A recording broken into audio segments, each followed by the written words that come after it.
K. La cultura arma estratégica enemiga. Cuando se realiza la crítica de la moderna cultura urbana del occidente cristiano, suelen detallarse los males que ésta provoca en algunos individuos. La alineación, la deshumanización, la esclavitud al consumo, la neurosis depresiva y su reacción, la dependencia a diversos vicios, desde la narcosis hasta la perversión del sexo, la competencia despiadada motivada por oscuros sentimientos de codicia y ambición de poder, etc. La lista es interminable, pero todos los cargos omiten deliberadamente lo esencial, haciendo hincapié en males externos al alma del hombre, originados en imperfecciones de la sociedad. Como complemento de esta falacia se argumenta que la solución, el remedio para todos los males, es el perfeccionamiento de la sociedad, su evolución hacia formas de organización más justas, más humanas, etc. La omisión radica en que el mal, el único mal, no es externo al hombre, no proviene del mundo, sino que radica en su interior, en la estructura de una mente condicionada por la preeminencia de las premisas culturales que sustentan el raciocinio y que le deforman su visión de la realidad. La sociedad actual, por otra parte, ha logrado judaizar de tal modo al hombre corriente que le ha transformado, milagro que no puede ni soñar la biología genética, le ha transformado a su vez en un miserable judío ávido de lucro, contento de aplicar el interés compuesto y feliz de habitar un mundo que glorifica la usura.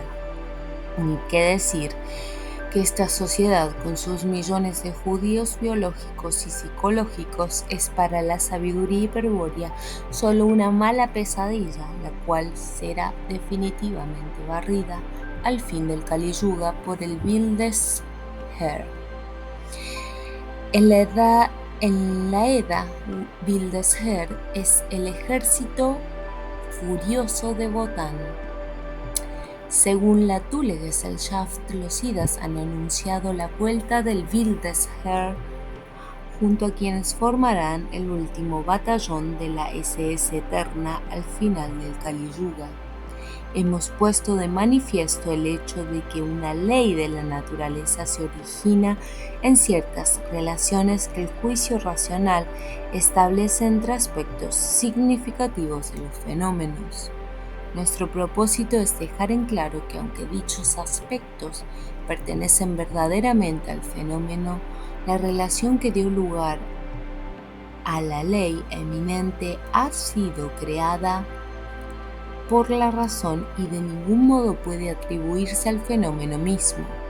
La razón, apoyada en premisas culturales preeminentes, utiliza el mundo como modelo proyectivo o de representación de modo tal que un fenómeno cualquiera exprese correspondencia con una concepción intelectual equivalente. De este modo, el hombre se sirve de conceptos racionales del fenómeno que guardan una débil vinculación con el fenómeno en sí, con su verdad.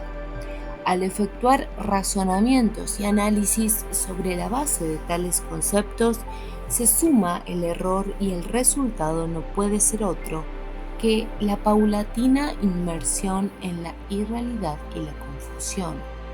Este efecto es buscado por el enemigo, lo hemos dicho. Veremos luego cuál es el modo de evitar lo que enseña la sabiduría hiperbórea. Al mencionar anteriormente el principio hermético, dijimos que todas las leyes del macrocosmos se reflejaban en leyes equivalentes del microcosmos, pero las leyes de la naturaleza del macrocosmos no son sino representaciones de un modelo matemático originado en la mente humana, es decir, en el microcosmos, según hemos analizado. En el proceso que da lugar a la idea científica de un fenómeno, concurren elementos de dos fuentes principales: los principios matemáticos y las premisas culturales preeminentes. Los principios matemáticos son arquetípicos, provienen de estructuras psicobiológicas hereditarias. Cuando aprendemos matemáticas, por ejemplo, solo actualizamos conscientemente un número finito de sistemas formales que pertenecen al ámbito de la cultura, pero los principios matemáticos no son en verdad aprendidos sino descubiertos, pues constituyen matrices básicas de la estructura del cerebro. Las premisas culturales preeminentes surgen de la totalidad de los elementos culturales aprendidos a lo largo de la vida, que obran como contenido de los sistemas de la estructura cultural y a los cuales acude el sujeto cultural para formular los juicios. La distinción que hemos hecho entre principios matemáticos y premisas culturales preeminentes como dos fuentes principales que intervienen en el acto mental de formular una ley de la naturaleza nos va a permitir exponer una de las tácticas más efectivas que emplea el demiurgo para mantener a los virias en la confusión y la manera que los idas tratan de contrarrestarla, induciendo carismáticamente a estos a descubrir y aplicar la ley del cerco. Por eso hemos insistido tanto en el análisis, porque nos hallamos ante uno de los principios más importantes de la sabiduría hiperbórea y también uno de los secretos mejor guardados por el enemigo. Cuando se conoce el principio que dice: para la sinarquía la cultura es un arma estratégica, suele pensarse que el mismo se refiere a la cultura como algo externo, propio de la conducta del hombre en la sociedad y de la influencia que ésta ejerce sobre él. Este error proviene de una incorrecta comprensión de la sinarquía, a la cual se supone sea una mera organización política, y del papel que ella juega en el plan del demiurgo terrestre, Jehová Satanás. La verdad es que Elviria procura orientarse hacia el origen y no lo consigue por el estado de confusión en que se halla. A mantenerlo en ese estado contribuye la cultura como arma estratégica enemiga, pero si este ataque proviniera solamente de lo exterior, es decir, de la sociedad, bastaría con alejarse de ella, con hacerse ermitaño, para neutralizar sus efectos. Sin embargo, está suficientemente comprobado que la soledad no basta para evitar la confusión y que por el contrario ésta suele aumentar en el retiro más hermético, siendo muy probable que por ese camino se pierda la razón mucho antes de encontrar el origen. Son los elementos culturales interiores los que confunden, desvían y acompañan a Elviria en todo momento. Es por eso que el yo despierto debe liberarse previamente del obstáculo que imponen los elementos culturales si pretende salvar la distancia que lo separa del brillo. Un yo despojado de toda moral, de todo dogma, indiferente a los engaños del mundo, pero abierto a la memoria de sangre, podrá marchar gallardamente hacia el origen y no habrá fuerza en el universo capaz de detenerlo. Es una bella imagen la de Elviria que avanza intrépidamente envuelto en el furor guerrero sin que los demonios consigan detenerlo.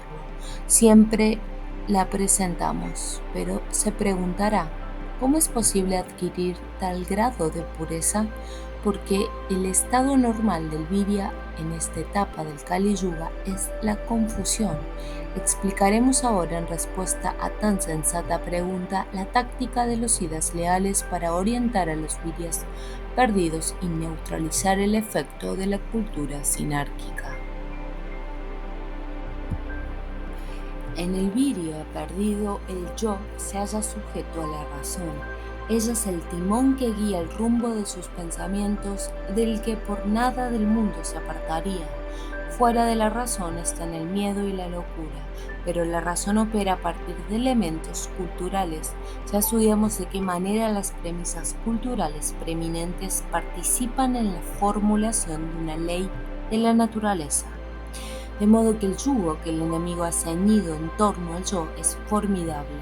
Podríamos decir en sentido figurado que el yo se encuentra prisionero de la razón y sus aliados, las premisas culturales, y todos comprenderían el sentido de esta figura. Ello se debe a que existe una clara correspondencia analógica entre el yo en el vídeo perdido y el concepto de cautiverio.